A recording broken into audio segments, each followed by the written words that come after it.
Middle east की कई खबरें लेकर आपके सामने आया हूं। दो बड़ी खबरें इस वक्त सामने निकलकर आ रही हैं।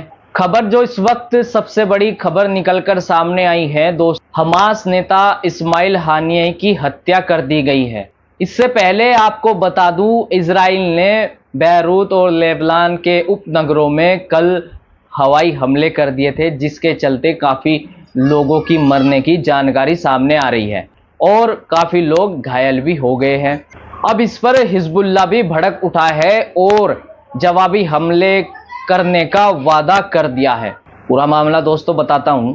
बीते 4 दिन पहले हिजबुल्लाह द्वारा इजराइल के गोलान हाइट्स के अंदर एक फुटबॉल मैदान पर गिरे रॉकेट की वजह से दर्जनों बच्चे वहां पर शहीद हो गए थे, जिसके चलते इजराइल भी अपना दम भरने लगा और हिजबुल्लाह को मिटाने की कसम खा ली। लेकिन कुछ खबरों के मुताबिक ये मामला भी सामने निकल कर आया था। हिजबुल्लाह कभी भी इजरायली नागरिकों को निशाना नहीं बनाता है और उस वक्त भी उन्होंने कहा कि ये हमला हमारे द्वारा नहीं किया गया, गोलान हाइट्स के अंदर हुआ था।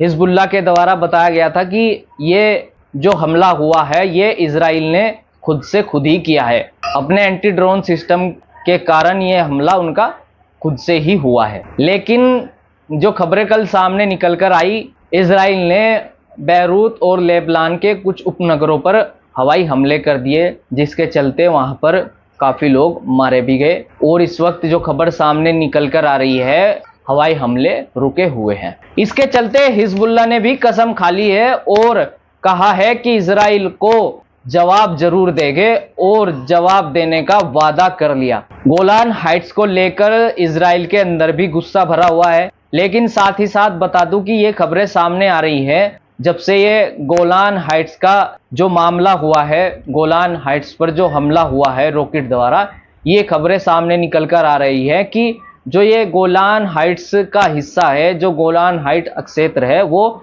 इजरायली क्षेत्र नहीं है। इजराइल ने इस पर कब्जा किया हुआ है और कुछ बस्तियां अपनी भी बसा रखी है। खबरें जब से ये सामने निकल कर आ रही हैं कि ये हिस्सा सीरियाई हिस्सा है और यहाँ पर रह रहे जो नागरिक है उनके पास भी जो पासपोर्ट है वो सीरियाई पासपोर्ट है। लेकिन जो कल इजराइल ने बैरूत और लेबनान के कुछ हिस्सों पर हवाई हमला किया है, उसके जवाब में हिजबुल्लाह ने वादा किया है कि इजराइल को जवाबी हमला जरूर मिलेगा और उसका वादा भी कर लिया है। अब देखते हैं दोस्तों इस मामले में आगे क्या निकल कर आता है और क्या कुछ हिजबुल्लाह इस मामले पर करेगा और इजराइल क्या एक्शन इस मामले पर आगे लेगा। दोस्तों अपनी अगली खबर की ओर बढ़ते हैं। खबर जैसा कि मैंने बताया, हमास नेता इस्माइल इस दुनिया में अब नहीं रहे हैं। साथ ही साथ उनकी हत्या का कारण कुछ खबरों के मुताबिक इजराइल को बताया जा रहा है, लेकिन इजराइल ने इस पर अभी चुप्पी साधी हुई है।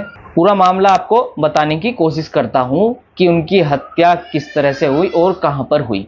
दरअसल दोस्तों मामला ये सामने निकल कर आ रहा है, इस्माइल हानिये के परिवार समेत वे काफी अरसे से खतरे के अंदर चल रहे थे, जिसके चलते साथ में ये खबर भी सामने निकल कर आ रही है। हमास नेता इस्माइल हानिये के बेटे पोता पोती ये गजा के अंदर इजरायली सेना द्वारा मार दिए गए थे और अब इस्माइल हानिया को मौत के घाट उतार दिया है। खबरों के मुताबिक इस्माइल हानिये मंगलवार वाले दिन ईरान के राष्ट्रपति मसूद के एक उद्घाटन में शामिल होने के लिए गए थे, जिसके चलते वे जिस बिल्डिंग में रुके हुए थे उस पर हमला हो गया। हमला जब हुआ तो उनकी हत्या हो गई, वे मर गए, जिसके चलते इजराइल को इस मामले पर दोषी ठहराया जा रहा है। और ये भी अभी तक पुष्टि नहीं हो पाई है कि हमास नेता इस्माइल हानिये की मृत्यु कैसे हुई। क्या इस पर इजराइल का हाथ है, क्या इजराइल द्वारा उनकी हत्या की गई है, ये भी तक साफ तौर पर नहीं कहा जा सकता और ना ही इसकी पुष्टि हुई है।